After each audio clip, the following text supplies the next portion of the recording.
مقرر حضرت عزیز جناب مفتی پرویز اختر صاحب استاد مدرسہ برخانیہ گونا، حضرت سے میں بہت ہی ادب و احترام کے ساتھ درخواست کر رہا ہوں کہ حضرت تشریف لائیں اور اپنے مرحلہ انگیز انداز میں ہمارے قلوب کو محسوس کریں۔ إن الحمد لله نحمده ونستعينه ونؤمن به ونتوكل عليه ونعوذ بالله من شرور أنفسنا ومن سيئات أعمالنا من يهده الله فلا مضل له ومن يضلل فلا هادي له ونشهد أن لا وحده لا شريك له ونشهد أن محمدا عبده ورسوله أما بعد فأعوذ بالله من الشيطان الرجيم بسم الله الرحمن الرحيم اقرأ باسم ربك الذي خلق خلق الإنسان من علق اقرأ وربك الأكرم الذي علم بالقلم علم الإنسان ما لم يعلم صدق الله مولانا العظيم۔ سب سے پہلے تو آپ مبارکباد سنائیں کہ رات کا اتنا بڑا حصہ گزر چکا ہے، آپ کی دہائی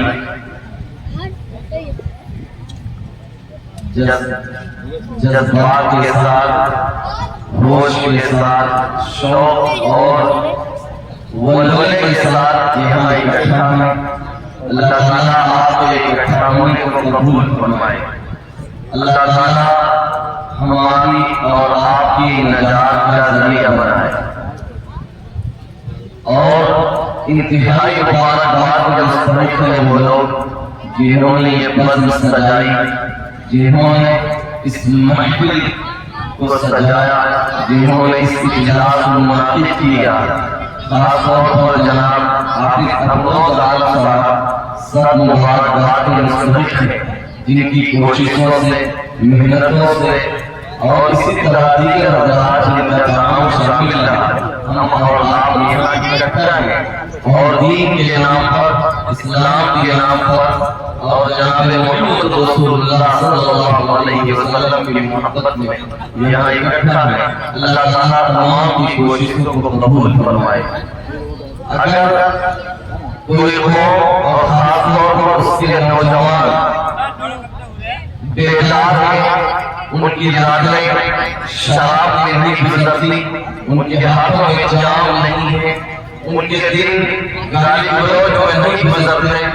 اور ان کی بہترین صلاحیتیں قوم کی فلاح و بہبود کے لیے لگ رہی ہے۔ تو ہواؤں کے رخ کتنے تیز کیوں نہ ہو،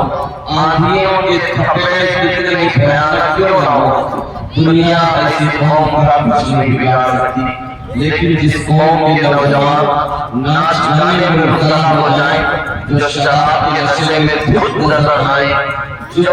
اپنے فرض مذہبی کو بھول جائیں، تو پھر حالات بدلے ان کے موافق چاہے کیوں نہ ہو، دنیا انہیں بچا نہیں سکتی، وہ اس دنیا کے بھول بھلائیے میں گم کر رہ جائیں گے۔ تو آپ بیدار ہیں، اس کا مطلب اللہ آپ سے کام لینا چاہتا ہے۔ دنیا کی کوئی طاقت آپ کو مٹا نہیں سکتی۔ علامہ اقبال نے کہ چند اشعار میں اپنی بات شروع کرتا ہوں کہ کبھی اے نوجوان مسلم تکبر بھی کیا کرے، وہ کیا جرم تھا تو جس کا ٹوٹا ہوا تھا، تجھے اس قوم نے پالا ہے آغوش محبت میں، کچل ڈالا تھا جس نے پاؤں میں تاجے سرے ڈالا۔ اگر چاہوں تو نقشہ کھینچ کر الفاظ میں رکھوں، میرے مگر تیرے تخیل سے وضو کرتے ہوئے نظر آ، تجھے آواز سے اپنے کوئی نسبت ہو نہیں سکتی، کہ وہ کتو کردار تو ثابت وہ سیارہ جوانی ہم نے اللہ سے جو میراث پائی سوریا سے زمین پر آسمان نے ابدی فتح مارا حکومت کا تو کیا ہونا کہ وہ ایک آرزش رہتی نہیں دنیا کے آئینے مسلم سے کوئی چارہ مگر ولی کی موتیل کی موتی کتابیں اپنے آبادی جو دیکھیں مدعیوں میں تو دل ہوتا ہے سپارہ علم انسان کے فطرت کی آواز ہے اور انسان کی فطرت کی آواز کو دبایا نہیں جا سکتا جیسے انسان کو بھوک لگتی پیاس محسوس ہوتی ہے جب بھوک لگے تو پھر بھوک کو مٹایا نہیں جا سکتا پیاس لگے تو پھر اس کو ختم نہیں کیا جا سکتا اگر صحیح طریقے پر بھوک کو مٹانے کی فکر نہیں کی گئی پیاس کو مٹانے کی فکر نہیں کی جائے گی تو یہ بغاوت پر آمادہ ہو جائیں گے اور غلط طریقے پر اپنی بھوک اور اپنی پیاس کو بجھائیں گے ایسے علم انسان کے فطرت کی آواز اس کو دبایا نہیں جا سکتا مٹایا نہیں جا سکتا جہاں کے لوگوں نے دبانے کی کوشش کی وہاں وہ کلیسا اور حکومت میں پھٹ گئے علم انسان کی فطرت کی آواز اب یہاں ایک آدمی ٹوٹ گئے دو آدمی کھڑے ہو کر دیکھنے لگے تو تیسرا آئے گا اور پوچھے گا کیا ہوا یعنی وہ جاننا چاہتا ہے اس کے اندر کی جو آواز ہے وہ جاننا چاہتی ہے کہ آخر یہاں ہوا کیا ہے تو علم جانکاری نالج یہ انسان کی فطرت کی آواز ہے بس بات یہ ہے کہ بھوک اور پیاس سے انسان کی زندگی قائم رہتی ہے انسان زندہ رہتا ہے لیکن علم سے قوم کی اور ملت کی حیات وابستہ ہے اگر بھوک کی فکر نہ کی گئی پیاس کی فکر نہ گئی تو انسان مریں گے لیکن اگر علم نہ سیکھا گیا جانکاری نہ گئی اگر ایجوکیشن کو نہ اپنایا گیا تو قوم ہو جائے گی ملت بڑھ جائے گی اور حیثیت قوم اس دنیا کے تاریخ سے ہمارا نام مٹ جائے گا تو علم انسان کی فطرت کی آواز اور جب علم سیکھنے والا مسلمان ہو تو اس کا رشتہ علم سے ڈبل ہو جاتا ہے اس لیے کہ اس کے یہاں قرآن کا آغاز ہی علم سے اور پڑھوں سے ہوتا ہے جہاں اس کو قلم کے ذریعے سے پڑھایا جاتا ہے جہاں اس کو پروردگار پڑھاتا ہے تو ایک ایمان والے کا رشتہ علم سے ڈبل ہو جاتا ہے آپ علم کی اہمیت کا اندازہ لگائیے جس زمانے میں ہمارے اور آپ کے آقا حضرت محمد مصطفیٰ صلی اللہ علیہ وسلم اس دنیا میں تشریف لائے ہر برائی موجود تھی ہم بات سنتے ہیں ٹائم نہیں ہے کہ میں ان کا تذکرہ کروں اس زمانے میں یہ ممکن تھا کہ پہلی وحی اور قرآن کی پہلی آیت یہ اترتی کہ بت پرستی کا خاتمہ ہونا چاہیے شرک کا خاتمہ ہونا چاہیے یہ بھی ممکن تھا کہ پہلی آیت یہ اترتی کہ شراب نوشی سے سماج کو بازار ہونا چاہیے یہ بھی ممکن تھا کہ پہلی آیت یہ اتار جاتی کہ لوٹ کھسوٹ کا خاتمہ ہونا چاہیے یہ بھی ممکن تھا کہ پہلی آیت یہ اترتی کہ زناکاری کی کمر توڑ دی جائے اور بدکاری سے معاشرے کو پاک کیا جائے یہ بھی ممکن تھا کہ پہلی آیت یہ اتار دی جاتی کہ آپس میں گریزی نہ کی جائے لڑائی اور جھگڑے نہ کیے جائے ایک دوسرے کا خون نہ بہایا جائے لیکن ان تمام سر برائیوں کے بیچ میں ہمارے اور آپ کے آقا تاجدار مدح احمد مصطفیٰ محمد مصطفیٰ صلی اللہ علیہ وسلم پر جو پہلی آیات اترتی ہے وہ اقرا اے نبی جی پڑھیے اس پروردگار کے نام سے پڑھیے جس نے پیدا کیا تو پہلی آیت علم سے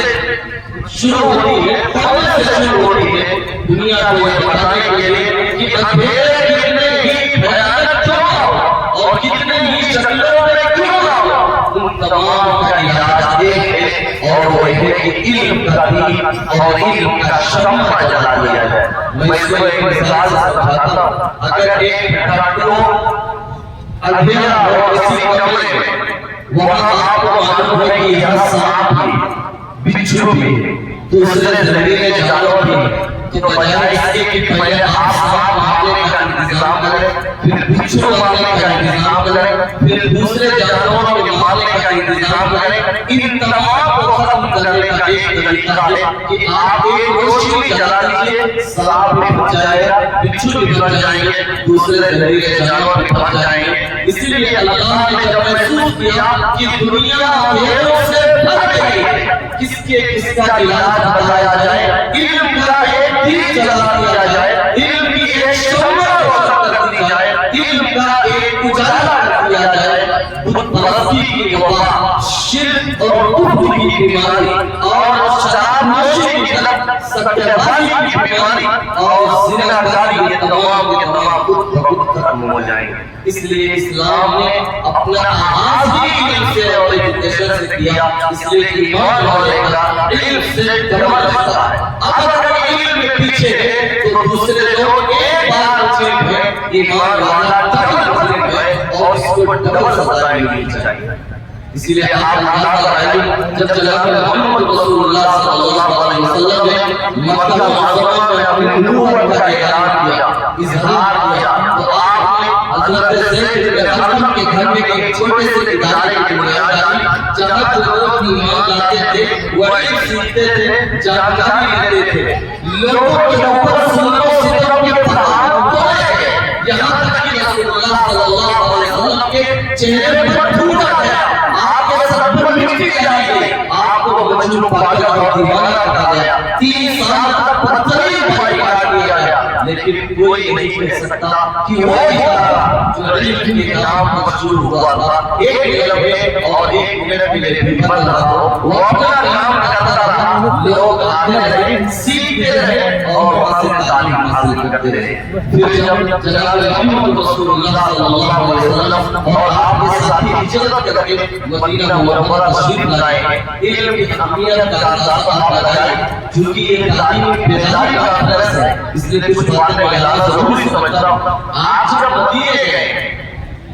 آپ کو معلوم ہے کہ جناب محمد رسول اللہ صلی اللہ علیہ وسلم حضرت ابو ایوب انصاری رضی اللہ تعالیٰ عنہ کے یہاں مہمان بنے، اپنا کوئی گھر نہیں تھا، کوئی مکان نہیں تھا، کوئی چھت نہیں تھی جہاں آپ اپنا سر چھپا لیتے، کھانے کا کوئی انتظام نہیں تھا، کاروبار کا کوئی انتظام نہیں تھا، یہی حال آپ کے ساتھیوں کا تھا جنہیں مہاجرین کہا جاتا ہے۔ لیکن آپ صلی اللہ علیہ وسلم نے اپنی چھت سے پہلے، اپنے گھر سے پہلے، اپنے چھپانے سے پہلے، اپنے کاروبار سے پہلے، اپنے پیٹ سے پہلے، اپنے ساتھیوں کے کاروبار سے پہلے آپ نے یہ فکر کی کہ ایک مسجد بنائی جائے جہاں لوگ اکٹھا ہوں اور وہاں ایک تعلیم گاہ بنائی جائے۔ چنانچہ زمین خریدی گئی، مسجد بنائی گئی اور وہاں صفہ نام کی ایک درسگاہ بنائی گئی، ایک تعلیم گاہ بنائی گئی جہاں لوگوں نے تعلیم حاصل کرنی شروع کی۔ ابھی لوگوں کے گھر کا انتظام نہیں ہوا ہے، اس سے پہلے ان کی تعلیم کا انتظام کیا گیا۔ جو تعلیم کو اتنی اہمیت دیتی ہو کہ وہ اپنے گھر سے پہلے، سر چھپانے کے چھت سے پہلے، شادی بیاہ سے پہلے، کاروبار سے پہلے، دوسری ضروریات سے پہلے اگر وہ اپنے بچوں کی اور اپنی تعلیم کی فکر کرتی ہے تو اس کو سر اٹھا کر دینے کا حق ہے، ورنہ چھوٹے پورے کریں گے پھر حاصل کریں گے تو اس سے بہتر ہے کہ آپ مر جائیے۔ زمین کا اندرونی حصہ ہمارے لیے زیادہ بہتر ہے زمین کے اوپری حصے سے۔ پھر سنگوجی میں جب بدر کی لڑائی ہوئی، آپ کو معلوم ہے کہ 70 دشمن مارے گئے، 70 قید ہو کر آئے۔ جو لوگ پیسے دے سکتے تھے پیسے دے کر چھوٹ گئے، جو پیسے نہیں دے سکتے تھے ان کا کیا ہوا؟ رسول اللہ صلی اللہ علیہ وسلم نے ایک اعلان کیا، دنیا میں سوچ بھی نہیں سکتی کہ وہ ہو جو اپنے آپ کو ہوتی کہتی ہو، جو فضل سے کہتی ہو کہ ہم اتنا پڑھنا نہیں جانتے ہیں، اس قوم کا رہبر اور رہنما جس نے دنیا میں کسی سے علم حاصل نہیں کیا، اس کا یہ فیصلہ تھا کہ جو لوگ لکھنا اور پڑھنا جانتے ہو وہ ایک مسلمانوں کے 10 بچوں کو لکھنا اور پڑھنا سکھا دے، انہیں چھوڑ دیا جائے گا۔ یہ نبی کی ایجوکیشن کے بارے میں حساسیت ہے، علم کے بارے میں حساسیت ہے کہ وہ دشمن جو تلوار لے کر آئے تھے رسول اللہ صلی اللہ علیہ وسلم نے ان ہاتھوں سے جن میں اب تک تلواریں تھیں اپنے بچوں کو لکھنا اور پڑھنا سکھایا، مسلمانوں کے بچوں کو لکھنا اور پڑھنا سکھایا، جو علم کے تئیں، ایجوکیشن کے تئیں اور تعلیم کے لیے اتنا حساس ہو، اسی کو سر اٹھا کر جینے کا حق حاصل ہے۔ لیکن سوال یہ کہ جس قوم کے نبی نے تعلیم کو اتنی اہمیت دی، جس قوم کے جو دھارمک کتاب ہے اس کا بیانی لفظ اتنا سے شروع ہوتا ہو، وہ قوم آج تعلیم کے میدان میں اتنا پیچھے کیوں ہے؟ اس طریقے ہمارے قرآن مکرم جناب مولانا فراز صاحب نے کہا کہ بچوں کی کمیٹیاں بنتی ہیں، وہ ہمارے بچے بنتا تعلیم میں پیچھے جانے کا رونا ہوتی، لیکن سوال یہ ہے کہ ہم پیچھے کیوں؟ تو اس کے بے پناہ کئی اسباب ہیں، ٹائم نہیں ہے کہ میں تفصیل سے ذکر کروں، میں یہاں آپ کے سامنے دو تین سبب ذکر کرتا ہوں، وہ ریزن بیان کرتا ہوں کہ ہمارے تعلیم کے پیچھے رہنے کی وجہ کیا ہے۔ سب سے بڑی چیز ہے ہماری لاپرواہی، لاشعوری۔ اس 21ویں شتابدی میں جس کو سائنس اور ٹیکنالوجی کی صدی کا کئی اطلاع جاتا ہے، اس صدی میں بھی ہم علم سے پہلے ہمیں علم کے تئیں شعور احساس نہیں کہ ہم پڑھیں اور اپنے بچوں کو پڑھائیں۔ اس 21ویں صدی میں اگر ہمیں کہنا ہو اور بتانا پڑے کہ علم حاصل کرو تو خدا کی قسم بہتر ہے کہ مر جاؤ۔ یہاں پہنچنے کے بعد یہ کہنا پڑے کہ اپنے بچوں کو سکھاؤ، تو ایک بہت بنیادی وجہ ہے کہ ہمارے اندر شعور نہیں، احساس نہیں ہے کہ نہیں ہمیں آگے بڑھنا چاہیے۔ یہ شعور ہر طبقے میں کسی طبقے میں نہیں ہے۔ آپ معذور کو لے لیجیے کہ ان کا بچہ جب 5 سال 7 سال کا ہوتا ہے تو سوچتے ہیں کہ 200-400 کمانے لگے گا، اسے پتھر توڑنے کے لیے بھیج دیتے ہیں، راج مستری کے ساتھ اینٹ اور ڈالے کا کام کرنے کے لیے بھیج دیتے ہیں، ہوٹلوں پر پلیٹیں صاف کرنے اور ٹیبل پر پوچھا لگانے کے لیے بھیج دیتے ہیں۔ جو تجارت پیشہ لوگ ہیں وہ کہتے ہیں پڑھنے سے ملے گا جب کسی لائن میں آنا ہے تو اپنے بچوں کو تجارت میں لگا دیتے ہیں۔ کمال یہ ہے کہ یہ شعور ان کے پاس نہیں ہے جن کے پاس پیسے ہیں، جن کے پاس پیسے ہیں ان کے بچے نہیں پڑھتے، بلکہ دیکھا جائے تو بڑوں ہی کے بچے نہیں پڑھتے ہیں، اگر پڑھتے ہیں تو میڈیم کلاس کے لوگ پڑھتے ہیں۔ ہاتھوں میں بڑے بڑے موبائل اور کلائیوں میں چین ہیں، منہ میں بڑی بڑی پلیٹیں ہیں اور ٹھنڈے کی بوتلیں ہیں، اسٹائلش بائک ہیں اور ہر چوراہے پر آپ کو ملیں گے، انہیں پڑھنا نہیں ہے، پڑھنے کے علاوہ نام رکھنا ہے۔ کیوں؟ اس لیے کہ ہمارے اندر شعور نہیں، احساس نہیں۔ اچھا احساس کیوں نہیں ہے کہ پڑھنا چاہیے؟ اس کے پیچھے ایک وجہ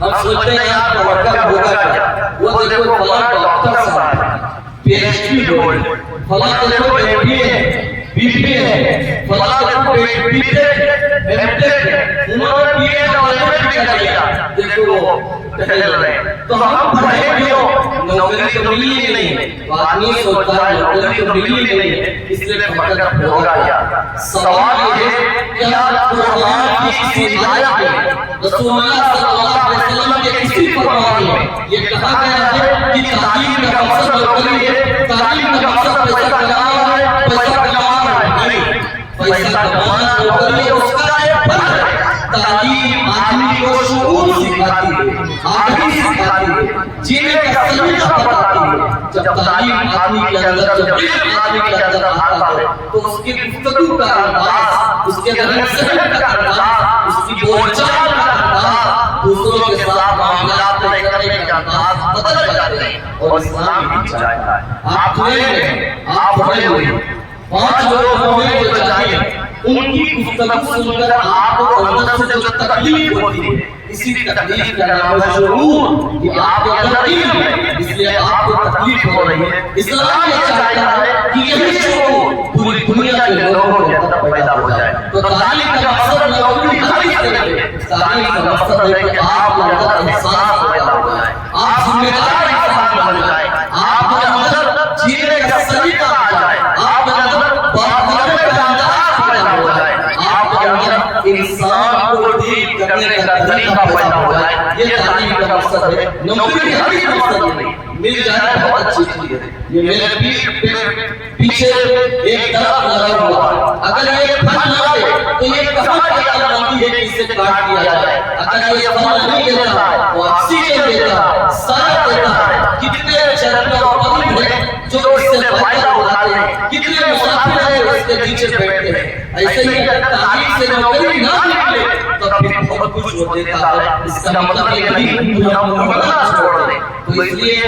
ہمارے پیچھے رہنے کی ایک وجہ یہ ہے کہ ہمارے اندر شعور نہیں ہے. ظاہر سی بات ہے یہ شعور تقریر کرنے کے پیدا نہیں کیا جا سکتا. جیسے کچھ دنوں پہلے جب یہ اور ایسی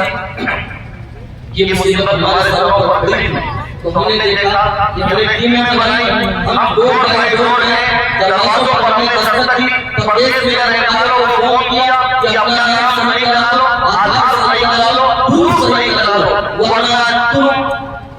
NRC کے فہرست میں آ جاؤ گے اور تمہیں کیمپوں میں ڈال دیا جائے گا, خیموں میں رہو گے اور تم لوگوں کی زندگی سے کٹ جاؤ گے. لیکن اگر یقین مانو تو وہ جو خیموں کی زندگی ہے بہت مختصر ہے. ہمیں گھر گھر پر جا کر ہر دروازے پر دستک دینے کا یہ سمجھانا ہوگا کہ اگر نہیں پڑھو گے تو پھر سیاہ اور ناسی زندگی میں ایک بار ہوگا, لیکن جب جہاد زندگی میں موجود ہوگی تو ہمارا ہر سیاہ اور ناسی ہے. ہم ہر کیمپوں میں سریں گے اور ہمارا ہر لمحہ ہر منٹ ہر سیکنڈ یہ پھانسی کے پھندوں پر جھول رہے ہوں گے اور لٹک رہے ہوں گے. تو اس لیے ہم دین بنائیں, بیداری پیدا کریں, گھر گھر جائیں, دور دور جائیں اور انہیں سمجھائیں کہ علم کا فائدہ کیا ہے, تعلیم کا فائدہ کیا ہے. دوسری چیز, تعلیم میں ہمارے پیچھے رہنے کی ایک وجہ جو بیان کی جاتی ہے اگر مان لیں کسی درجے میں تو غریبی ہے. ہم اگر کسی غریب ماں باپ سے کہیں جس کا بچہ 10 سال کا ہو گیا, جو پیٹ پر چھوڑا لاد مزدوری کے لیے چل چکا ہے, ہم اگر اسے کہیں کہ آپ اپنے بچوں کو مدرسوں میں بھیج دیں, ہم ان کو فری میں تعلیم دیں, فری میں انہیں تربیت کریں, کپڑے دیں, کھانا دیں, رہائش دیں, تو وہ کہتے ہیں یہ سب تو ٹھیک ہے, لیکن جو 200 روپے کما کر لاتا ہے جس کی وجہ سے شام کو ہمارا چولہا جلتا ہے وہ کون دے گا. تو یہ اس کی مجبوری ہے کہ اس کا پیٹ نہیں بھرتا ہے, اس لیے اس کا روزگار چھوڑا اٹھانے پر مجبور ہے, ہوٹلوں پر پلٹ ہونے پر مجبور ہے, پوچھا لگانے پر مجبور ہے, وہ سیمنٹ اور گھر کا کام کرنے پر مجبور ہے, وہ دوسروں کے جھاڑو لگانے پر مجبور ہے, وہ کسی سیٹ کی گاڑی صاف کرنے پر مجبور ہے, وہ کسی سیٹ کے آفس میں پوچھا لگانے اور جھاڑو لگانے پر مجبور ہے. یہ اس کی ضرورت ہے کہ وہ عمر تھی جب اس کے ہاتھ میں کتابیں آنی چاہیے, یہ اس عمر میں اس کے ہاتھ میں جھاڑو دے دیا گیا, پوچھا دے دیا گیا, اس کے ہاتھ میں پھاڑا اور رومال دے دیے گئے, اس کے ہاتھ میں جو ہے ہتھوڑا دے دیے گئے, اس کے ہاتھ میں بازو دے دیا گیا, جس عمر میں اس کے ہاتھ میں قلم اور کتابیں ہو جائیں. ہم ایک پیچھے رہنے کی ایک وجہ یہ ہے ہماری غربت. لیکن اگر دیکھا جائے ہم جس ملک میں رہ رہے ہیں وہاں جہاں ہمارے 50% لوگ بچے بیسک تعلیم سے محروم ہیں, 80% بچے ویل ایجوکیشن سے محروم ہیں, اعلیٰ تعلیم سے محروم ہیں, اسی گھر میں, اسی گاؤں میں اور اسی محلے میں ایسی شادیاں ہو رہی ہیں جس پر خرچ 50,000 لاکھ کا آتا ہے, 40,000 لاکھ کا آتا ہے. کیا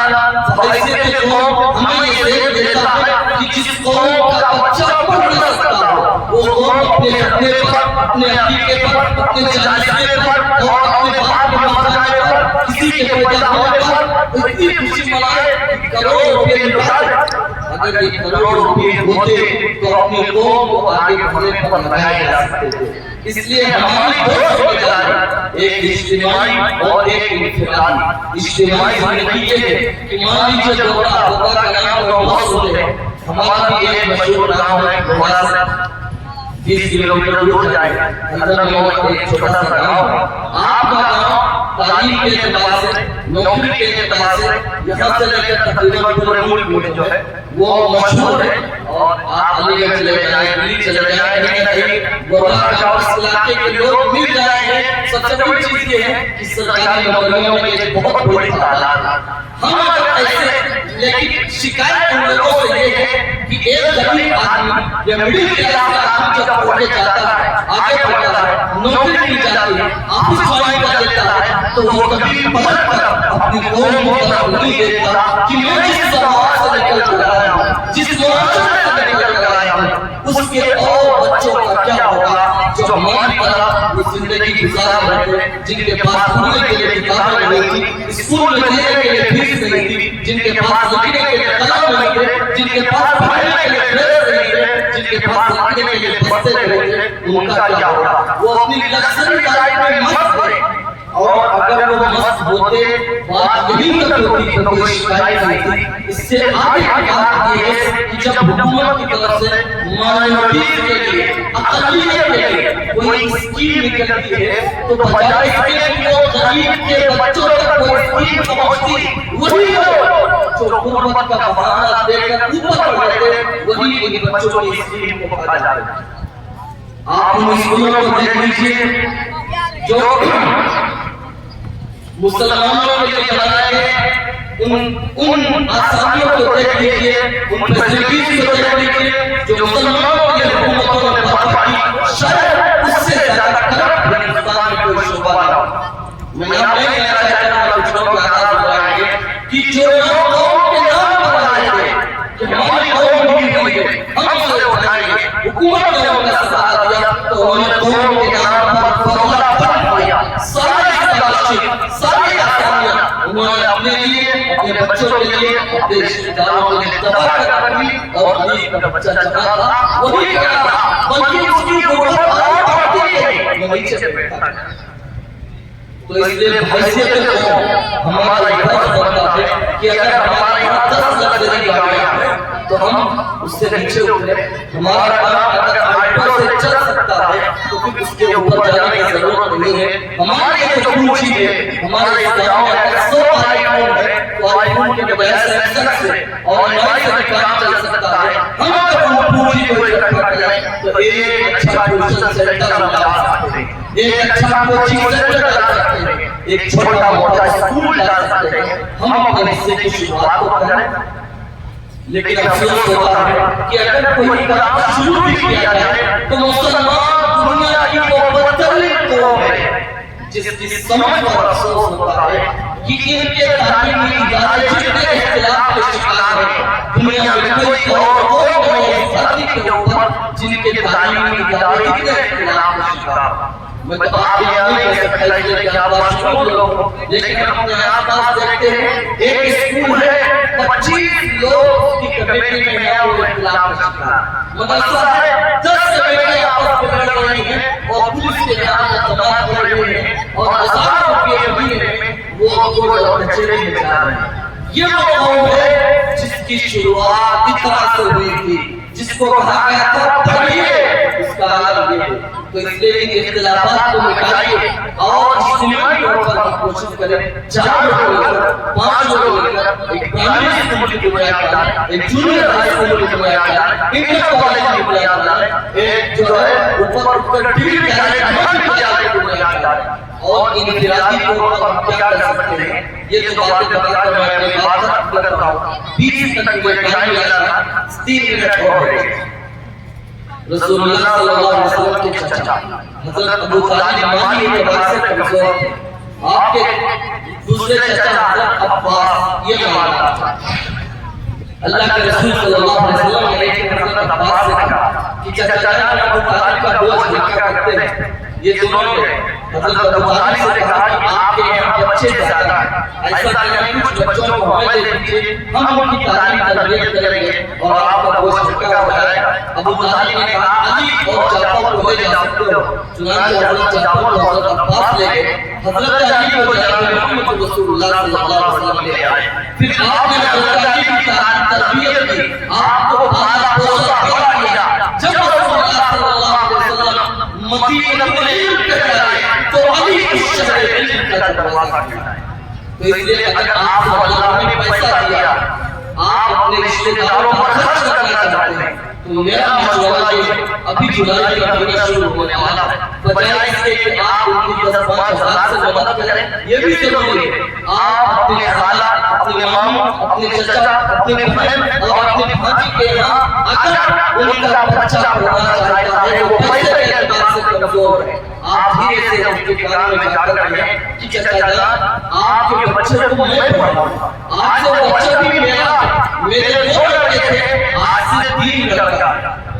3 لڑکے ہمارے ہیں میں جیسے اپنے بچوں کو پڑھاتا تھا ویسے آپ کے بچوں کو بھی پڑھاؤں گا آپ اپنے ماں سے جا کر کہیں کہ ماں جان پریشان نہ ہو آپ کے بچے کو میں پڑھاؤں گا میرے 3 بچیاں تھیں آج سے 4 بچی ہیں ایک کا خرچ اور صحیح اگر آپ نے اس طرح ایک بچے کو اپنا لیا اڈاپٹ کر لیا آپ نے اسے پڑھایا بڑا ہوا اپنے پیر پر کھڑا ہوا اگر آپ ان کی 10-5 ہزار کی مدد کر دیتے تو وہ ایک بکری اور ٹیمپرری مدد تھی اگر آپ نے ان کی ایک اولاد کو پڑھا دیا ہے تو ایک نسل کو تیار کر دیا یہ ہر مالدار آدمی کر سکتا ہے دوسری چیز اگر مالدار آدمی نہیں ہے تو ایک بات آدمی کر سکتا ہے